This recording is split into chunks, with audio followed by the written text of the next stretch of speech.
सुप्रभात बच्चों, कैसे हैं आप सब? मज़े में ना। आज अपनी हिंदी व्याकरण की क्लास है। आज हम लेसन नंबर 4 यानी पाठ क्रमांक 4 लिंग मने जेंडर, उसका हम अगला भाग यानी भाग नंबर 2 देखेंगे। ध्यान से सुनिएगा, ठीक है। कुछ शब्द सदा पुल्लिंग होते हैं।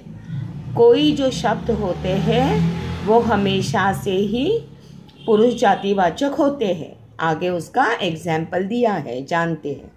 महीनों के नाम अप्रैल, सावन, मार्च, कार्तिक आदि।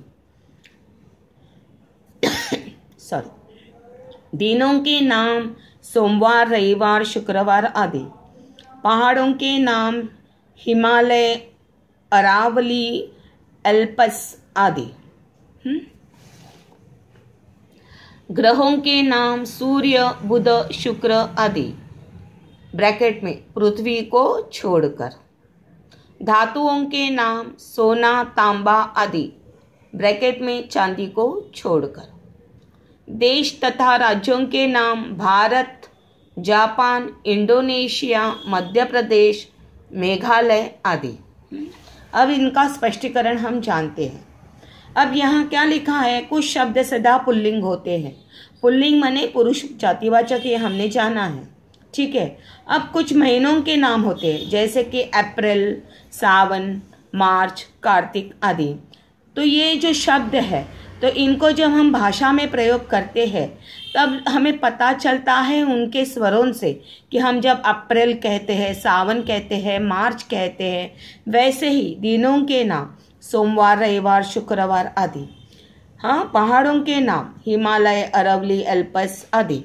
तो इनको जब हम भाषा में प्रयोग करते हैं यानी कि वाक्यों में प्रयोग करते हैं तब हमें ये पता चलता है कि ये पुरुषवाचक शब्द है, पुरुष जातिवाचक शब्द है। जैसे हम उनको पुल्लिंग कहते हैं, तो इनको पुल्लिंग स्वरूप में जाना जाता है या देखा जाता है या वाक्य में प्रयोग किया जाता है। ग्रहों के नाम, धातुओं के नाम और देश तथा राज्यों के नाम भी हमने सुने या पढ़े। सूर्य, बुध, शुक्र आदि, सोना, तांबा आदि। Bharat, Japan, Indonesia, Madhya Pradesh, Meghalaya. ये जो सारे जो शब्द है ग्रहों के, धातुओं के या किसी राज्य या देश के, तो ये सारे जो शब्द है जब वाक्य में प्रयोग करते हैं तो इन्हें पुरुष जातिवाचक शब्द यानी पुल्लिंग कहा जाता है। ये स्थित है, ये तय है पहले से ही। और इसमें ये जो ब्रैकेट में दी है पृथ्वी को छोड़कर, चांदी को छोड़कर, तो इनका जो स्वर है, इन शब्दों का जो स्वर है वो स्त्री जातिवाचक होने के कारण इनको स्त्रीलिंग में समाविष्ट किया है और इनका स्वर पुरुष जातिवाचक सुनाई देता है। तो पुरुष जातिवाचक का जब इन शब्दों का उच्चार किया जाता है तो पुरुष जाति का आभास होता है, तब इनको पुल्लिंग शब्दों में समाविष्ट किया जाता है, ठीक है। आगे बढ़ते हैं। कुछ शब्द सदा स्त्रीलिंग होते हैं। अब कुछ ऐसे भी शब्द हैं जो हमेशा से ही स्त्रीलिंग में होते हैं। जैसे अभी हमने पुरुष जातिवाचक देखे, तो हम स्त्रीलिंग मतलब स्त्री जातिवाचक शब्द भी देखेंगे। भाषाओं के नाम, जैसे कि अभी भाषाओं के नाम होते हैं हिंदी, गुजराती, अंग्रेजी आदि।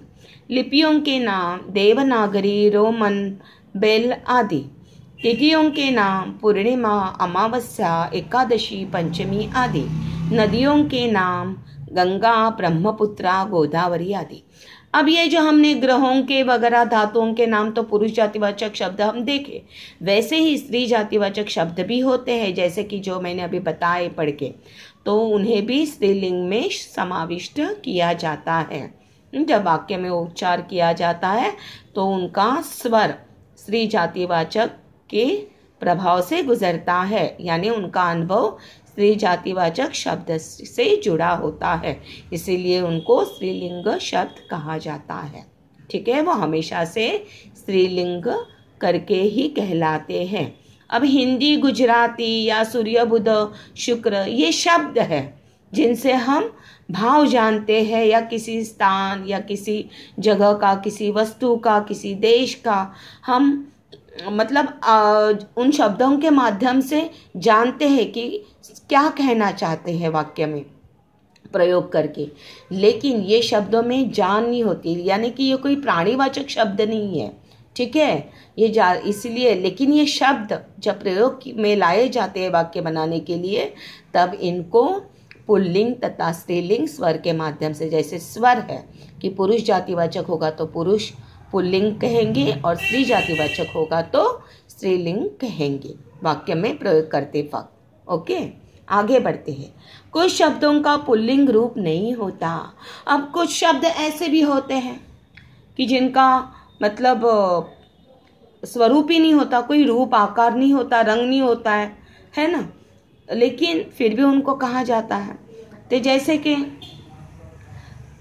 आकार होता है लेकिन रूप नहीं होता, शब्दों का रूप नहीं होता, ठीक है, लेकिन जब हम शब्द बोलते हैं तो उनका आकार हमें पता चलता है, जैसे कि मेज़ है, कुर्सी है, अलमारी है, बाल्टी है, मूछ है आदि। लेकिन हम इनको ये नहीं कह सकते कि ये मेल है, ये फीमेल है, इसका हमें पता नहीं चलता। तब हम ये तय भी नहीं कर पाते कि ये बाल्टी है या बाल्टी ये पुल्लिंग है या ये स्त्रीलिंग है, ये हम नहीं जान पाते। तो ऐसे ही कुछ शब्द हैं जो पुल्लिंग रूप नहीं होता उनको, ठीक है। तो वो कौन कौन से हैं?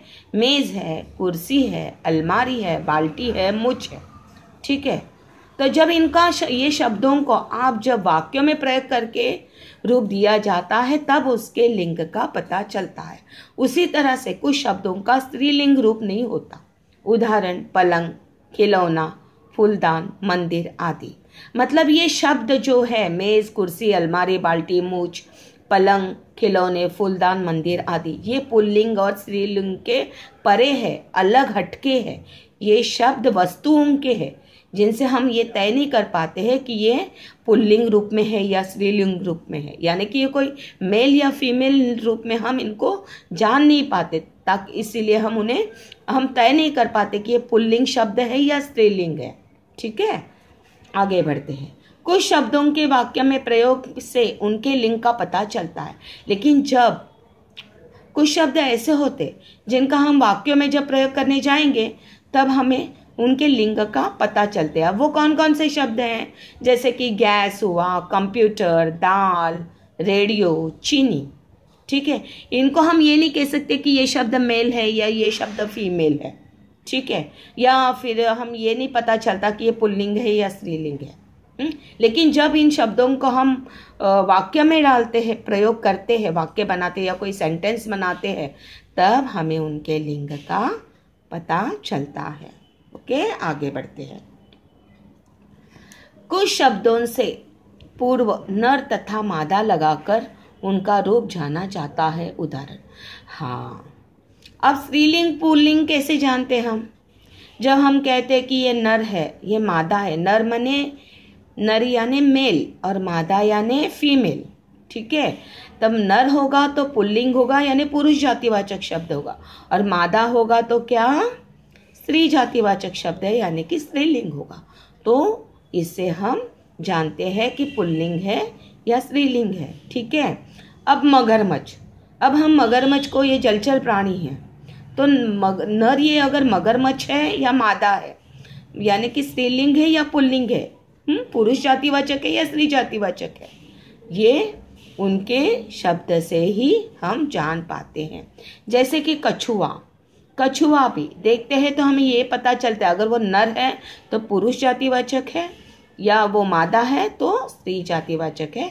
ऐसा हम उनका भेद बता सकते हैं, ठीक है। आगे बढ़ते हैं और थोड़ा विस्तारित रूप से आपको पता चलेगा। कुछ शब्दों के पुल्लिंग तथा स्त्रीलिंग रूप निम्नलिखित है, इन्हें ध्यान से पढ़िए तथा समझिए, ठीक है। पुल्लिंग एंड स्त्रीलिंग, हाँ ठीक है। तो बालक पुल्लिंग है और बालिका स्त्रीलिंग है, मतलब ये सारे शब्द पुरुष जातिवाचक है और ये सारे शब्द स्त्री जातिवाचक है। अब वो कौन कौन से हम देखते हैं। बालक, बालिका, लड़का, लड़की, कवि, कवयित्री, बुद्धिमान, बुद्धिमती, राजकुमारी, राजकुमार, राजकुमारी, बाघ, बाघिन, सहपाठी, सहपाठिन, विद्वान, विदुषी। यहाँ भी पुरुष जातिवाचक शब्द है यानी कि पुल्लिंग, यहाँ स्त्री जातिवाचक शब्द है यानी कि स्त्रीलिंग। जानते हैं। छात्र, छात्रा, अध्यापक, अध्यापिका, ज्ञानवान, ज्ञानवती, वीर, वीरांगना, नाग, नागिन, बकरा, बकरी, श्रीमान, श्रीमती, बैल और गाय। तो इसे हम पुरुष जातिवाचक और स्त्री जातिवाचक शब्दों को देखा और जाना किस तरह से ये बनते हैं और उसी से तय होता है उनका लिंग। पुरुष जातिवाचक है तो पुल्लिंग और स्त्री जातिवाचक शब्द है तो स्त्रीलिंग। तो उसका ये पाठ का अच्छे से अध्ययन करिए और समझिए। अगर कुछ है प्रॉब्लम तो टीचरों से कांटेक्ट करिए। Thank you. स्वस्थ रहिए, मस्त रहिए। ये लेसन यहीं पे समाप्त होता है।